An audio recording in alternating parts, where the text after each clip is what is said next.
Hello everyone, this is my second of 5 videos that I've uploaded today. If you haven't watched the first, it may be better to start with that one instead. In this video blog I want to explain how Karayiannas deceived us before contract. In the next video I'll explain how they then lied like buggers to try and wriggle out of that contract, and I'll cover the events that led up to them being arrested for assault and criminal damage. So back to their deception.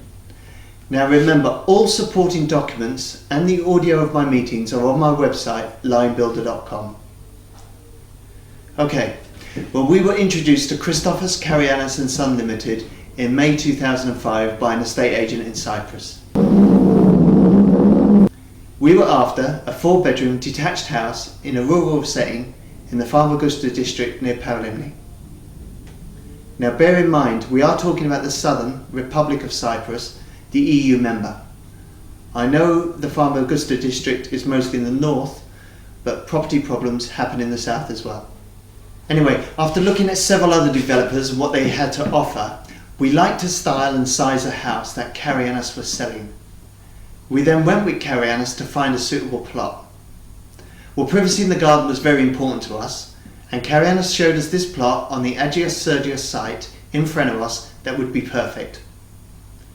It was a corner plot with an existing bungalow one side and a road the other, and across the road was to be 2 more bungalows.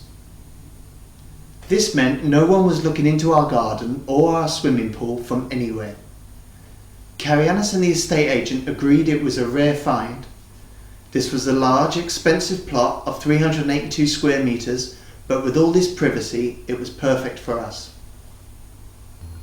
We negotiated the price of the house and the plot down to 163,000 Cypriot, including an 8x4 metre pool, a garage and various air conditioning units and other stuff.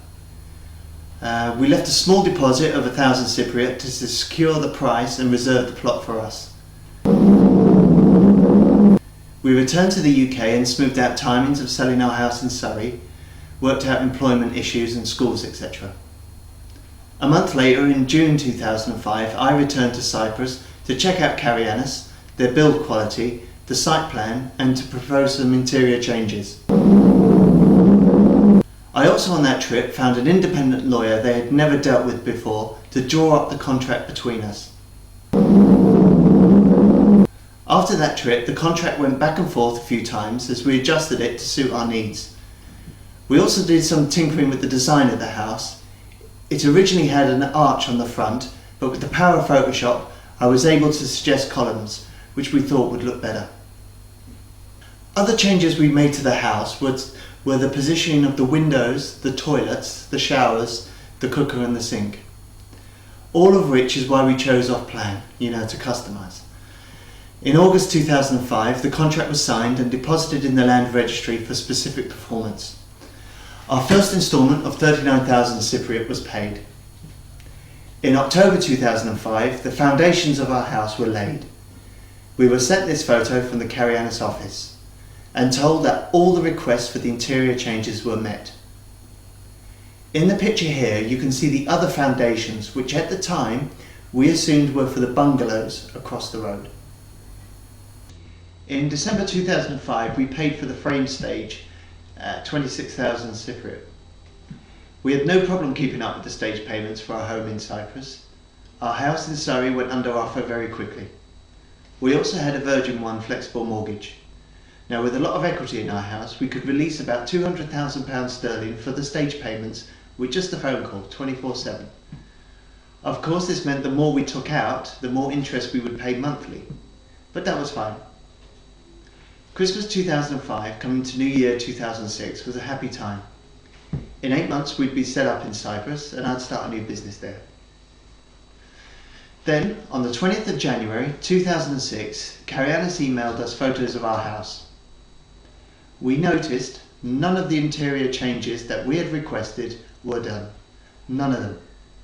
Not the removal of the downstairs toilet, not the shower room in the 4th bedroom, not the piping for the kitchen sink or the cooker, all of which we were told was important to get right at the foundation stage so the pipes could be laid correctly. Michelle at Karayiannas' office insisted there was no need to come over, but I immediately booked a flight for the 6th of February and thought 5 days should be long enough to sort out the pipework problems. On Monday the 30th, we received by email the engineer's certificate for the brickwork stage. So on the Thursday we transferred £26,000 to our solicitor in Cyprus. The following Monday, the 6th of Feb 2006, I arrived in Cyprus. I went straight to our house and was greeted with a shock. The site plan had changed dramatically. 3 new 2-storey houses had been placed where the road should have been. One had a tiny garden that butted up to ours, and 2 had balconies looking right into our pool. Our privacy had completely gone. We were now one of the worst off on the whole development. All these offending houses went up at the same time they laid our foundations. Remember this photo from 4 months prior? It makes more sense now, doesn't it? Other photos I was given between October and February were all cleverly positioned so as not to show these new offending houses. I went to the office the next day to see Meadows, but he wouldn't see me till Thursday, which was nice of him seeing as he knew I was leaving on the Friday. Remember, I thought I was only going over to deal with the problems they had caused with the pipework. Michel at the office presented me with the new site plan.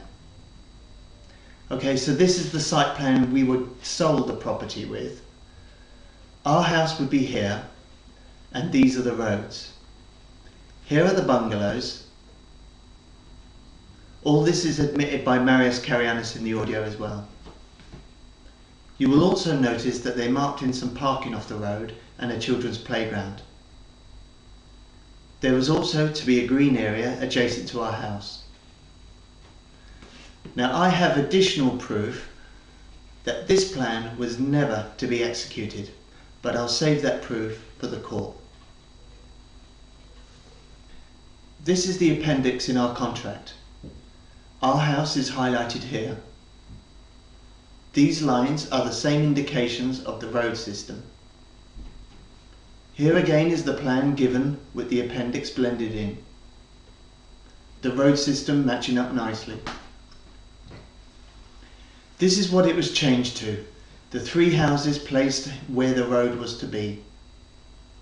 And a new road system to be introduced in 3 years' time, they say.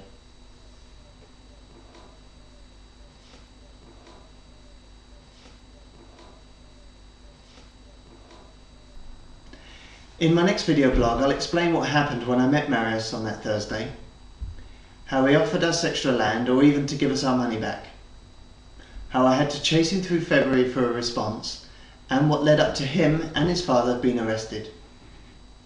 So I'll see you in the next video.